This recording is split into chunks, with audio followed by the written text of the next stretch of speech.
let me read this. Black Mega Man said they had Sergeant Craig Pittman. Yo, WCW has Sergeant Craig Pittman, the Pitbull. Shout out to Black Mega Man for the $2. Andrew, do you know about Sergeant Craig Pittman, Andrew? I do. I'm not even about to act like I do. Real quick. We're going to take a pause for the cause. Ray, do you know about Sergeant Craig Pittman, Ray? Nah, I was more WWE in the Attitude Era. So I know about Pittman. Yeah, but this like old school versus new school, right? You know what I'm saying? Old school. And the funny thing is, y'all two up top. Old school on top. Just like wrestling, we ain't putting the young guys over. Hey, Ray, they holding us down, bro. They holding us down. That doesn't work for me, brother. Just remember, Andrew, if you think you're the baddest person on this podcast, there's always somebody older and badder waiting to choke slam your ass. We definitely gonna get into that. But tell me, so Sergeant Craig Pittman, for anybody like Andrew or Ray that doesn't remember this dude from WCW in the 90s, Sergeant Craig Pittman was part of the lineage, Chris, of great armed forces themed black wrestlers in this company. We had Ranger Ross, the master of the super kick, who was an Army Ranger. We had Booker T as G.I. Bro. But Sergeant Craig Pittman was supposed to be some special forces dude. Yeah. And he's a real life Marine. Yeah, real life Marine. But in storyline, he was feuding with this dude named Cobra. And apparently they was both serving together in the Middle East somewhere, because that's where they always serving in wrestling. The Iraq War. Yes. He left them, the Persian Gulf. He left this fucker behind. So who left who? Was it Cobra that left Pittman, or Pittman that left Cobra? No, okay, so Cobra alleges. Hold the time out, bro. Who was booking this shit, bro? I don't know. Cobra alleges. I think this was during Jim Hurd's run. It got me. This was Eric Bischoff. Oh, this was Bischoff? Yeah, checks. Checks out. And Cobra would go on to be the NWO Sting. Yes, Jeff Farmer. Cobra alleges that Pittman left him behind, and Pittman was like, "Nah, your slow ass couldn't keep up, and we had to take care of people in Iraq, and fuck you. Let's settle this in wrestling." Yes, that's how they settled it, Andrew. They settled this international conflict in a wrestling match. What happened to No Man Left Behind? Yeah. Hey, Craig Pittman's finisher was an arm bar. Yeah, the code red. The code red. Bro, pro wrestling is the greatest shit of all time. This is the greatest art form to ever exist, bro. I swear. They made a story. Ray, clip this, Ray.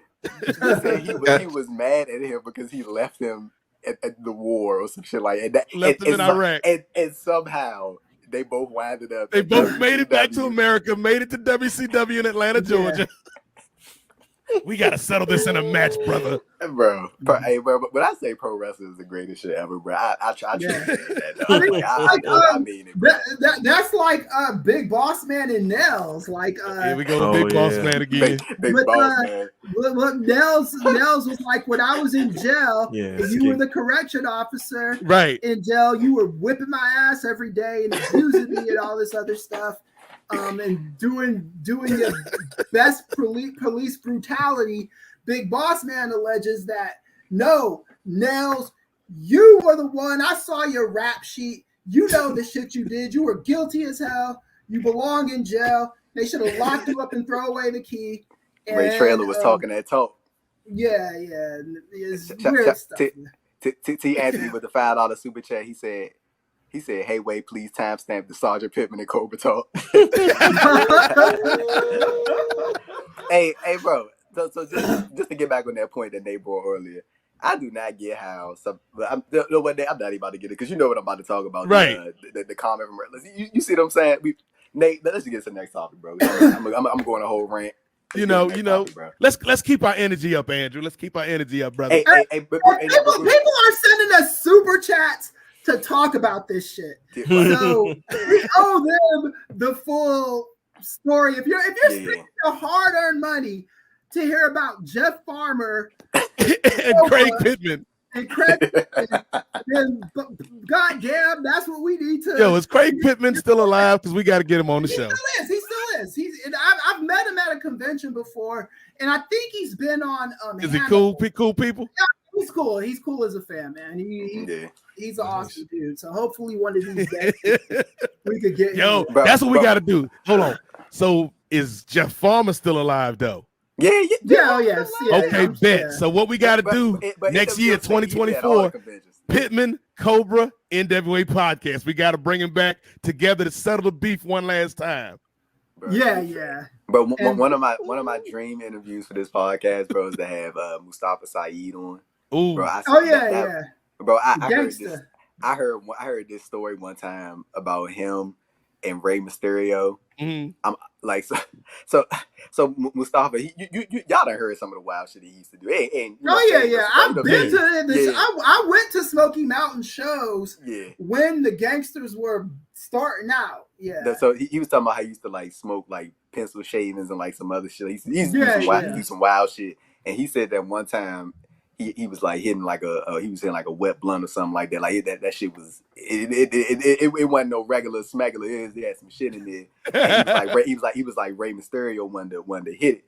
And he was like he wasn't gonna get at the Rey because he was like it'd mess Ray up. And Ray wouldn't have been the same. So he was like, nah, Ray, go ahead, get on somewhere. I was just like that man probably that man probably saved Rey Mysterio career. Told that man he didn't do that. But yeah, shout out to Mustafa Saeed, man, out here saving one of the greatest masked luchadors that ever walked this earth. saving us the top 10. Man, look, that ECW weed hit different. Yeah, that ECW weed was a. It ain't that Reggie. But we talking about the transition. Yeah, speaking of not being regular. Yeah. It's for the culture and we reppin' it. It's for the culture and we reppin' it.